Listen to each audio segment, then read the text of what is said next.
Bonjour à toutes et à tous, et bien aujourd'hui on va parler de Viva Amplify de Microsoft. Vous allez voir, c'est un outil très intéressant pour les communications et pas que. Allez, vous êtes prêts, vous êtes prêtes? Eh bien c'est parti, on va voir ce que c'est.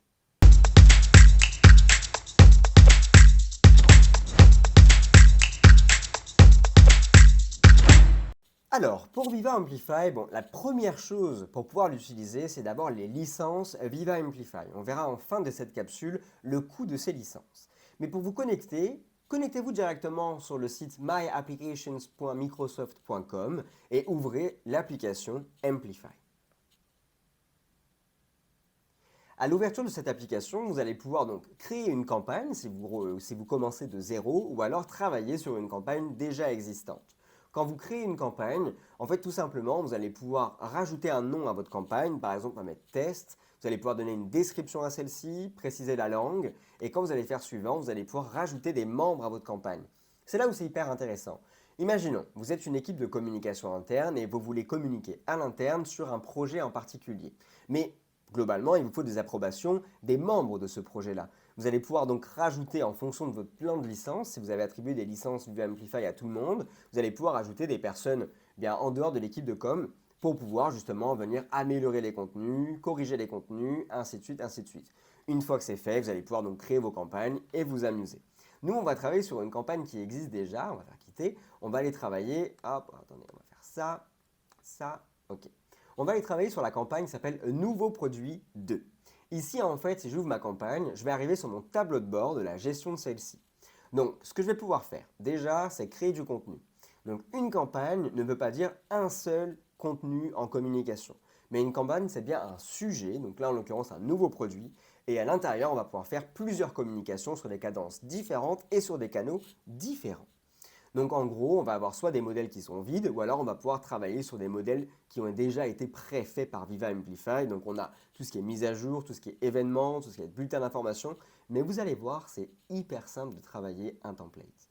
Vous allez retrouver également vos publications récentes, donc vous verrez leur statut, brouillon, publié, annulé, ainsi de suite. Vous allez voir donc le titre de celle-ci, les canaux de distribution qui ont été choisis, ainsi de suite, ainsi de suite. Ce qui va être intéressant aussi, c'est que vous allez pouvoir trouver les résumés de vos campagnes. Donc là, vous allez pouvoir dès le début rajouter l'objectif, le message clé, pour vous rappeler tout du long de celle-ci, en fait l'objectif et le pourquoi cette campagne existe. Vous allez pouvoir également revoir vos publications, mais vous allez également aussi et surtout voir les rapports de lecture de vos campagnes. Donc le taux de lecture de vos courriels, le taux de clics s'il y a des liens à l'intérieur, enfin vraiment tout ce qui va être intéressant comme données à travailler et à étudier après l'envoi d'un message en fonction des canaux utilisés. Vous allez voir pourquoi je vous dis en fonction des canaux, parce que c'est là où ça va être intéressant. Avec Viva Amplify, on est en mesure d'envoyer des messages par courriel, par Teams, dans SharePoint et prochainement à l'intérieur de Viva Engage. Et donc là, vous allez avoir vraiment beaucoup de données et vous allez voir en fait quels sont les meilleurs leviers, canaux de communication, ou du moins les canaux que vos employés préfèrent. Revenons à notre campagne. Ici, par exemple, je vais créer un modèle, on va partir d'un modèle vide. Ce que vous allez voir, c'est excessivement simple en termes de customisation du contenu. Parce que pour celles et ceux qui sont déjà habitués à travailler sur un environnement SharePoint, ben comme vous voyez, c'est sensiblement la même chose. Ici, on va pouvoir rajouter un titre, donc par exemple test. On va pouvoir customiser nos sections, une colonne, deux colonnes, trois colonnes, ainsi de suite, les sections verticales. On peut vraiment faire de belles choses. On va pouvoir rajouter des web parts. Alors, on en a moins sur les sites SharePoint, mais on a les web parts principales. On va remettre du texte, des contacts clés, des images, des boutons, donc justement faire des appels à l'action et renvoyer vers des sites ou des contenus que vous avez en interne, les images, donc comme je vous le disais, les liens rapides, ainsi de suite, ainsi de suite. Petite nuance, hein, pour celles et ceux qui ne le savent pas, la différence entre lien et lien rapide, c'est que le lien au singulier, bah, c'est pour mettre qu'un seul lien, et les liens au pluriel, bah, pour le coup, c'est pour en mettre plusieurs. Bon, c'était à savoir, mais bon, souvent, des fois, on peut se dire pourquoi il y a lien et lien rapide, c'est pareil. Mais oui, c'est sensiblement la même chose, mais le rendu visuel n'est pas le même pour les deux, bien que le lien rapide au pluriel, on peut également mettre qu'un seul lien. Enfin, à vous de tester par rapport à l'interface et au visuel que vous voulez rendre à la fin. Hop. Ici, ce que je vais faire, c'est que je vais l'enregistrer et fermer, parce que j'ai envie de vous montrer en fait le résultat final vraiment quand on travaille le contenu. Donc on va aller voir celui que j'ai utilisé qui s'appelle sans titre pour le moment, qui était le template du bulletin d'information. Si je viens ici, donc là, vous voyez en fait, j'avais fait un petit test. Mais vous voyez clairement, on est sur des rendus qui sont vraiment beaux, vraiment propres, très, très SharePoint hein, au final. Ici, donc, on va mettre un titre, on va mettre par exemple test 2. Ok. On peut enlever la personne qui a écrit ce contenu hein, pour justement, si vous ne voulez pas mettre le nom de l'auteur, on peut l'enlever hein, comme une page SharePoint. Ce qui va être intéressant aussi, ce sont les canaux de distribution, comme je vous disais. On est capable d'envoyer en fait notre campagne par Outlook sur un site SharePoint, donc un billet d'actualité. Hein. Donc, par exemple, vous avez un intranet sur SharePoint, ça va se publier automatiquement sur celui-ci, mais on va également pouvoir le faire dans Teams. Donc là, en fait, la personne qui va créer la campagne doit être propriétaire d'une équipe, d'accord? Et donc cette personne-là pourra également envoyer le contenu dans un message au niveau d'une équipe Teams. Ce qui va être intéressant aussi, c'est qu'on peut le faire, et on pourra le faire du moins, sur du Viva Engage, donc l'ancien Yammer. Donc on pourra programmer en fait l'envoi du message, soit sur le groupe de l'organisation, ou soit sur des groupes Yammer bien spécifiques. Donc ça, c'est vraiment intéressant. Ce qu'on va pouvoir voir, c'est voir les aperçus en fait de ce que ça va donner, par exemple par courriel. Là, vous allez voir, c'est vraiment fort. Parce que par courriel, les personnes ne vont pas avoir un lien pour l'ouvrir sur notre page, mais ça va vraiment s'adapter au contenu. Vous voyez, donc là, on a la page que je vous ai montrée juste avant, qui s'adapte vraiment à une méthode de newsletter sur le format que j'aurais choisi. Donc là, en l'occurrence, pour Outlook. Pour SharePoint, bon, là, ce sera la même chose que ce qu'on a vu avant, parce que ça reste une page SharePoint. Et pour Teams, au niveau du message, ce sera un peu moins sexy, je vous l'accorde, mais ça va quand même se mettre en page pour arriver sur le message à l'intérieur de Teams. Alors, si on revient par rapport donc, à la personnalisation, au niveau des courriels, on va pouvoir préciser à qui on l'envoie, qui est-ce qu'on va mettre en copie cachée de ce message-là. On va pouvoir également préciser de qui on veut l'envoyer. Et c'est sensiblement la même chose pour tous. Donc pour SharePoint, c'est pareil, pour Teams, c'est pareil, ainsi de suite. On va vraiment pouvoir s'amuser par rapport à ça. Ici, en fait, alors vous allez voir, si vous l'utilisez déjà maintenant, il est possible que vos canaux ne remontent pas à l'instant T. Il y a un petit peu des temps de latence un peu bizarres par rapport à ça. Vous voyez, par exemple, si là je mets, bon, là en l'occurrence ça n'a pas marché parce que je l'ai quand même bien entraîné, mais au début quand je notais test, ben, il ne trouvait pas mon canal test. Mais là, justement, je l'ai quand même entraîné, je l'ai forcé à trouver le canal. Vous, ça va être pareil. Peut-être qu'au début, vous allez chercher un canal en question, vous n'allez peut-être pas le trouver, enfin bref. Vous allez voir, c'est un petit peu une petite faiblesse concernant Viva Amplify pour le moment, mais bon, en soi, c'est pas très grave. La seule nuance par rapport à Teams qui est très très importante, c'est que le publier, on a l'impression qu'on peut changer et parler à la place de quelqu'un. Sauf que vous allez voir, quand vous allez l'envoyer, vous ne pourrez pas parler à la place de. Donc, vous allez publier comme si vous vouliez parler de la part de Fabien Georges, par exemple, mais il va se publier de la part de Bastien Audic pour le moment. Cette option est visible parce qu'en fait, elle sera bientôt disponible sur ce qu'on appelle le On Behalf.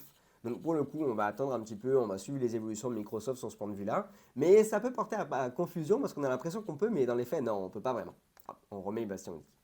Ici, on va pouvoir préciser donc, si c'est une publication ou une annonce. Donc là, encore une fois, on va pouvoir mettre le bandeau hein, au niveau des annonces, au niveau de Microsoft. Et on va pouvoir préciser si tout le monde peut répondre ou exclusivement les modérateurs et les propriétaires en fait, de l'équipe et pour éviter que ce soit tout le monde. Comme je vous le disais, très prochainement, ça va être également disponible sur Viva Engage et on aura normalement aussi toutes les options que vous voyez ici par rapport à Teams. Donc préciser si tout le monde peut répondre, si on autorise les interactions, ainsi de suite, ainsi de suite. Donc c'est quand même assez puissant. Ah. On va revenir sur le brouillon principal. Et on va dire, ok, moi je veux pas que ça s'envoie sur SharePoint et je veux pas que ça s'envoie dans Teams par exemple. Je vais juste me décaler parce que mon écran est derrière. Hop, ok. Donc là en gros, je vais vouloir l'envoyer que par courriel. Donc je vais faire suivant. Ici, c'est parfait, je suis content, ça me va, je vais pouvoir personnaliser. Je vais dire que ça s'envoie à, bon, on va dire que ça va s'envoyer à moi pour l'exemple. On va attendre un tout petit peu. Hop, on va essayer de l'aider. Vous voyez, il a un petit peu des latences. Hop, ok. Si vous avez des groupes existants, vous allez pouvoir choisir vos groupes hein, également, sans aucun problème. Hop, on vient choisir l'objet. Donc, par exemple, test communication 2. Parfait. On va être sûr, on fait un petit aperçu. Parfait. Donc, test communication 2. Ça part de la part de Bastien. Ça va à Bastien. On vérifie. Ok, super. Et donc là, je vais pouvoir préciser. Au niveau de la publication, et c'est là où c'est hyper puissant aussi. Vous allez pouvoir le publier maintenant, planifier cette publication à une date ultérieure, ou alors même demander l'approbation. Encore une fois, revenons sur l'exemple, je suis l'équipe de com, je vais envoyer une information sur un projet en cours au niveau de l'organisation, mais je veux une validation de l'équipe projet, bah, je vais pouvoir demander une approbation avant de l'envoyer. Ou alors tout simplement, en équipe de com, on veut juste vérifier qu'il n'y a pas de coquille à l'intérieur, on demande à notre collègue de vérifier, il vérifie, il approuve et ça part. Ok. Et donc là, on va faire publier maintenant. Là, c'est parfait pour moi. Je publie. On va attendre un peu. Hop! Je dis hop un peu trop vite, visiblement. Mais c'est en train de s'envoyer. Donc, notre message a bien été envoyé. On voit bien le statut, donc qui est validé. On va pouvoir accéder au centre de rapport. Et donc, c'est là où, comme je vous le disais tout à l'heure, c'est quand même assez intéressant. Donc, si on revient un petit peu sur ce que je vous ai montré tout à l'heure par rapport à la vue d'ensemble, on est en mesure de voir en fait le rapport détaillé. Donc là, vous voyez, pour l'instant, il n'y a rien. On va aller sur mon courriel pour aller voir un petit peu ce qu'il en est. Donc déjà en termes de réception, vous voyez, c'est vraiment quelque chose de vraiment propre qu'on reçoit à l'intérieur du courriel. Donc ça donne vraiment envie aux collaborateurs de lire le contenu, de voir le contenu. Si on retourne un petit peu sur notre campagne au niveau de Viva Amplify, on va aller voir donc le rapport d'utilisation. Je vais fermer cette page-là. Et donc là, on voit qu'on a bien une personne sur une qui a ouvert donc le courriel. Bon, là, on voit supérieur à 99%. Bon, dans les faits, c'est 100% parce que je suis tout seul. Euh, on va pouvoir donc afficher le rapport détaillé. Donc là, on va aller voir un petit peu plus d'informations. Donc on voit le nombre de visiteurs, s'il y a eu une promotion, des réactions, ainsi de suite, ainsi de suite. Et en fait, la réaction, bah, ça va être par exemple, si je viens faire ici, et je dis, ah, c'est super, et que je vais le partager à quelqu'un, donc je vais dire, ok, moi j'ai envie de le montrer, comme on le disait tout à l'heure à Fabien Georges, hop, je vais l'envoyer. Et là, si je fais un petit refresh à ma campagne, je vois que bah, là, en fait, bah, il y a des réactions positives, d'accord. On voit qu'il y a eu une promotion, donc je l'ai partagé à quelqu'un. Donc vous voyez, c'est quand même assez puissant en termes de contenu et en termes de rapport qu'on peut avoir par rapport à vos communications. Ce qui peut vous aider hein, vraiment, comme je vous le disais au début, à améliorer et adapter vos contenus de com en fonction des canaux. Pour vous montrer également le comportement que ça donne dans Teams, donc j'ai créé en fait en arrière justement une campagne pour vous montrer un petit peu. Donc à l'intérieur de Teams, quand on fait une publication, ça va ressembler à ça en fait. Donc voilà, je suis un peu déçu parce que je trouve que le rendu est pas vraiment, vous voyez, pas vraiment sexy en soi. Mais ça marche quand même plutôt bien. Sauf qu'on va pouvoir envoyer voilà, de la com dans des canaux Teams. Donc par exemple, encore une fois, une équipe de com interne où votre organisation dispose d'une équipe Teams d'organisation pourrait envoyer des communications directement à l'intérieur de Teams. Alors par rapport à ça, moi je suis bien curieux. Je me demande si ce serait pas intéressant que Viva Amplify puisse envoyer des messages directement, vous voyez, dans les conversations. Moi, je pense que ce serait un bon point, vous voyez, pour les équipes de com, de créer du contenu où ce soit vraiment un contenu qui s'envoie par message à tous les employés. Vous voyez, je pense aux personnes qui travaillent sur le terrain. Bien souvent, ces personnes-là ne consultent pas tous les jours leur boîte courriel. Potentiellement que ces personnes-là utilisent Teams un peu plus souvent. Et donc, ça serait quand même hyper intéressant qu'on puisse bah, justement les envoyer à l'intérieur des conversations dans Teams. Enfin, c'est une petite aparté très personnelle. Donc voilà. Si on revient sur notre petit mouton, Viva Amplify, on voit bien donc qu'on a nos publications qui ont été publiées, donc on peut afficher les rapports. Dans les trois petits points, vous allez pouvoir ouvrir l'éditeur, gérer les accès si vous le souhaitez. Donc par exemple, là c'est vous aviez initialement fait quelque chose avec, je sais pas moi, des personnes X ou Y en approbation, vous allez pouvoir gérer tout ça. Vous allez pouvoir éventuellement donc modifier dans le cas où c'est déjà envoyé, vous ne pouvez plus le modifier. Mais en revenant dessus, si c'est vraiment quelque chose qui est encore en mode de test, en mode brouillon, là ici on va pouvoir ouvrir l'éditeur et donc on va pouvoir travailler, modifier, ainsi de suite, ainsi de suite. Donc voilà en gros un petit peu ce que donne Viva Amplify. Moi personnellement, ce que j'aime beaucoup, c'est le rapport qu'on a avec la qualité de détail au niveau de l'information qu'on a. Donc encore une fois, hein, si on revient dessus, c'est vraiment tout ce qui se passe à l'intérieur. Moi je trouve ça vraiment pertinent. Ce que je vais aimer aussi, c'est la capacité en fait à créer des campagnes très rapidement, à collaborer sur les campagnes de manière assez rapide et assez fluide avec les personnes tierces. Donc je trouve ça vraiment intéressant.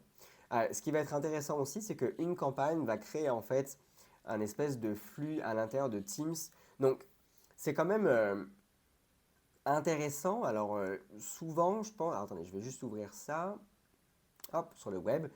Je trouve ça intéressant. Je trouve juste que c'est dommage de créer en fait une équipe Teams par campagne, mais c'est un bon point.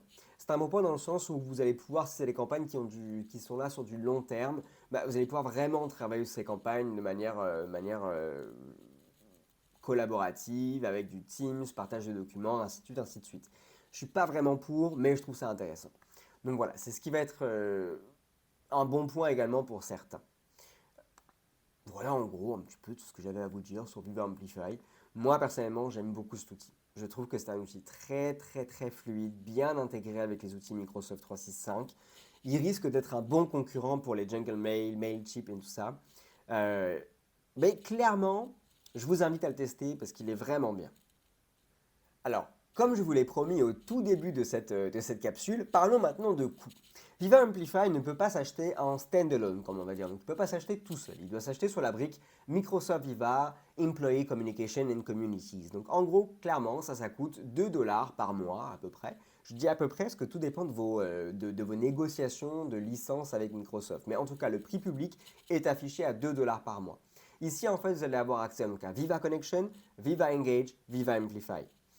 C'est clairement la licence qu'il va vous falloir pour ce type d'outil. Par contre, si vous souhaitez, ou du moins si votre entreprise veut avoir la suite totale au niveau de Microsoft Viva, là on passe à 12 dollars par mois par utilisateur. Et là en fait on a tous les outils de la brique Microsoft Viva.